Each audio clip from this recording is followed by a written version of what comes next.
السلام علیکم ورحمۃ اللہ تعالی وبرکاتہ۔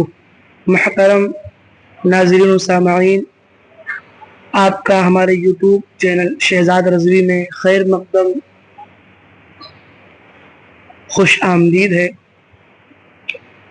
امید کرتا ہوں کہ آپ حضرات بخیر و عافیت ہوں گے۔ الحمدللہ رب العالمین والصلاة والسلام علی سید المرسلین۔ ناظرین و سامعین، جیسا کہ آپ حضرات نے اب تک الحمدللہ رب العالمین تختی نمبر 1 سے لے کر تختی نمبر 25 تک آپ حضرات نے بحسن و خوبی تجوید کے ساتھ حرف با حرف پارٹ ٹو پارٹ آپ نے سبق با سبق سماعت کیے۔ آج انشاءاللہ العزیز ہم پڑھیں گے علامات وقف، تختی نمبر 26، علامات وقف۔ تو ناظرین، اس تختی کو بغور سماعت فرمائیں اور قرآن عظیم میں کہاں کس جگہ کیسے رکنا ہے، کہاں نہیں رکنا ہے، کہاں وقف کرنا ہے اور کہاں بالکل سے نہیں رکنا ہے، وہ تمام چیزیں آج کے سبق میں ہم انشاءاللہ جانیں گے۔ تو ناظرین شروع کرتے ہیں، سماعت فرمائیں بغور۔ اعوذ باللہ من الشیطان الرجیم، بسم اللہ الرحمن الرحیم، اللہم وقر ربی زدنی علما۔ تختی نمبر 26، علامات وقف۔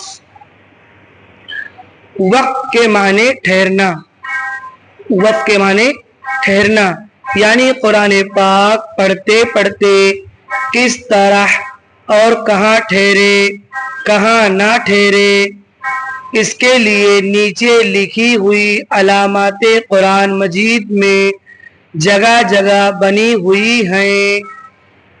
قرآن مجید میں جگہ جگہ بنی ہوئی ہیں۔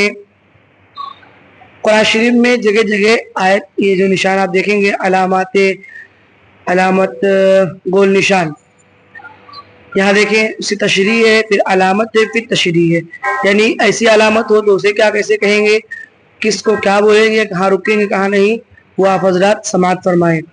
علامت گول نشان، اس علامت کو آیت کہتے ہیں، یہاں ٹھہرنا چاہیے۔ آپ نے دیکھا ہوگا قرآن شریف میں جگہ جگہ گول نشان دائرہ بنا رہتا ہے، گنتی اس میں لکھی ہوتی ہے، اسے اس علامت کو آیت کہتے ہیں، اس علامت کو آیت کہتے ہیں، یہاں ٹھہرنا چاہیے۔ اب یہاں پر 5 جو گنتی دیکھ رہی ہے آپ کو، آیت کوفی مثل کے حکم کے ہے، جو حکم اس کا ہے وہی حکم اس کا ہے، یعنی جب اس طرح کے کا وقت ہو، 5 کی شکل بنی ہو، تو وہاں پر بھی آپ ٹھہر سکتے ہیں، اعادہ کرنے کی ضرورت، دہرانے کی ضرورت آپ کو نہیں ہے، آپ آگے سے پڑھ سکتے ہیں، جہاں آپ نے وقف کیا ہے اس کے آگے سے شروع کر سکتے ہیں۔ یہ بات ہوئی۔ اب اس کے بعد یہ دونوں چیزیں دیکھیں برابر ہی ہیں۔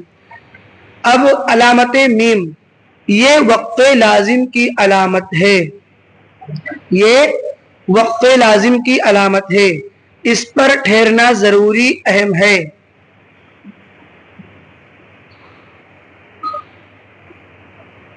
اس پر ٹھہرنا ضروری اہم ہے، جہاں پر میم ہو وہاں پر وقف لازم کی علامت کہلاتی ہے، اس پر ہمیں ٹھہرنا ضروری ہے، اہم بھی ہے، یاد رہے۔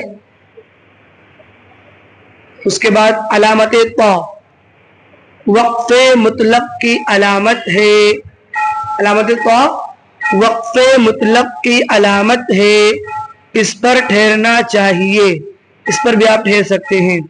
علامت جیم، وقف جائز کی علامت ہے، یہاں ٹھہرنا بہتر ہے۔ علامت زا، یہاں ٹھہرنے کی اجازت دی گئی ہے، یہاں ٹھہرنے کی اجازت دی گئی ہے۔ علامت صاد، یہاں ملا کر پڑھنا چاہیے، لیکن اگر کوئی تھک کر ٹھہر جائے تو رخصت ہے. یعنی اگر کوئی پڑھتے پڑھتے تھک گیا، تھک کر رک گیا تو رخصت ہے، آگے سے پڑھ سکتے ہیں. علامت قاف، یہاں ٹھہرنے میں کوئی حرج نہیں ہے. علامت قاف، یہاں ٹھہرنے میں کوئی حرج نہیں ہے. علامت کاف، علامت کاف مطلب یہ ہے کہ پچھلی آیت میں جو علامت آ چکی ہے وہی یہاں بھی ہے. مطلب یہ ہے کہ یہاں ٹھہرنے میں کوئی حرج نہیں. اس طریقے سے کاف مطلب یہ ہے کہ پچھلی آیت میں جو علامت آ چکی ہے وہی یہاں بھی ہے. امید کرتا ہوں ناظرین کہ یہ باتیں سمجھ میں آ رہی ہوں گی آپ کے. اب دیکھیں یہاں پر علامت مع، یہ معانقہ کی علامت ہے. دو جگہ تین تین نقطے لکھے ہوتے ہیں، ان میں سے ایک جگہ ٹھہرے اور ایک جگہ ملا کر پڑھے. یہ مع اور تین نقطے دیکھ رہے ہیں آپ، قرآن شریف میں آپ نے دیکھے ہوں گے. یہ معانقہ کی علامت کہلاتی ہے. دو جگہ تین تین نقطے لکھے ہوتے ہیں، ان میں سے ایک جگہ ٹھہرے اور ایک جگہ ملا کر پڑھے. مثال کے طور پہ اگر آپ نے پہلے پہ رک گئے تو آپ دوسرے کو ملائیں. آپ نے پہلے پہ ملا دیا، دوسرے پر آپ وقف کریں. اس طریقے سے علامت قف، یہاں ٹھہر جائے تو کوئی حرج نہیں. علامت صل، یہاں بھی ٹھہر سکتے ہیں مگر نہ ٹھہرنا بہتر ہے. بہتر کیا ہے کہ آپ وصل کریں، ملا کر پڑھیں.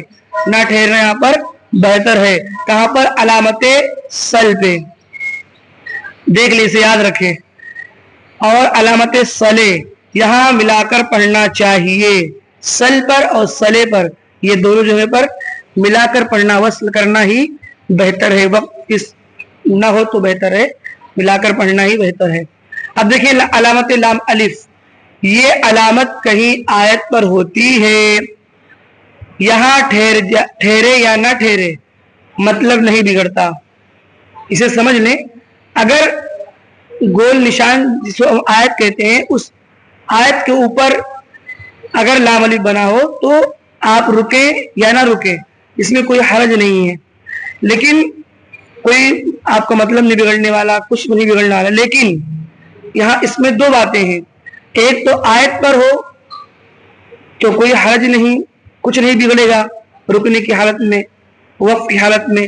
یا علامت کہیں آیت پر ہوتی ہے لام الف، یہاں ٹھہرے نہ ٹھہرے مطلب نہیں بگڑتا.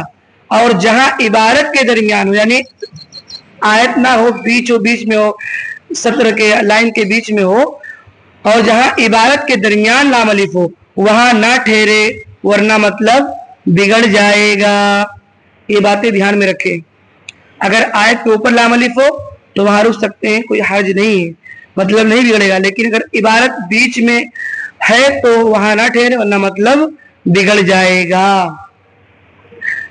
علامت سین یا سکتہ، یہاں تھوڑی دیر آواز بند کرے مگر سانس نہ ٹوٹنے پائے. جیسے جو ہم دیکھتے ہیں کہیں کہیں سکتہ لکھا ہے، جیسے مثال کے طور پہ کلا بل ران، کلا بل ران. ناظرین ابھی اگلے تختی میں آپ پڑھیں گے سکتہ کیسے کرنا ہے، وہ تمام چیزیں انشاءاللہ. اب دیکھیں وقفہ، یہاں سکتے کی نسبت زیادہ دیر آواز بند کرے. وقفہ، یہاں سکتہ کی نسبت زیادہ دیر آواز بند کرے اور سانس بھی نہ توڑے، سانس بھی نہ توڑے. اب دیکھیں ناظرین خلاصہ کیا ہے، ان تمام چیزوں کا مطلب کیا نکلا. یہ دیکھیں یہاں پر جہاں کئی علامات ہوں تو اوپر والی پر عمل بہتر ہے. یعنی جہاں پر قاف ہو، حمزہ ہو، یا لام الف ہو، یا میم ہو، کچھ بھی ہو، دو تین علامت بنی ہو تو جو اوپر ہو اس پر عمل بہتر ہے. آیت کے بیچ میں اگر سانس ٹوٹے تو اس کلمے کے آخری حرف کو ساکن کر کے سانس توڑے، پھر کچھ پیچھے سے لوٹا کر پڑھے. آیت کے بیچ میں اگر سانس ٹوٹے تو اس کلمے کے آخری حرف کو ساکن کر لے، جزم دے کر پڑھے، جیسا کہ پیچھے آپ پڑھ چکے ہیں. سانس توڑے پھر کچھ پیچھے سے لوٹا کر پڑھیں، یہی بہتر طریقہ ہے. ایسا نہیں کہ جہاں آپ نے سانس توڑا ہے وقت بھی نہیں ہے اور علامت بھی نہیں ہے کبھی، اور آپ جو ہے آگے سے پڑھ رہے ہیں، یہ غلط ہے. آپ کو اعادہ کرنا ہے. اگر بیچ میں آپ کے سانس ٹوٹ گئی تو پیچھے سے آپ اس حرف کو ساکن کر لیں، جزم لے لیں، اور اس کے آگے سے پھر آپ شروع کریں. تو ناظرین، امید کرتا ہوں کہ یہ تمام باتیں آپ کو سمجھ آ گئی ہوں گی. کوئی بات آپ کو نہ سمجھ آئے تو آپ کمنٹ میں ضرور پوچھیں، انشاءاللہ اسے بہتر طریقے سے آپ کو سمجھانے بتانے کی کوشش کی جائے گی. ملتے ہیں ناظرین کل کے سبق نمبر 27 میں. تب تک کے لیے سب کو السلام علیکم ورحمۃ اللہ تعالی وبرکاتہ.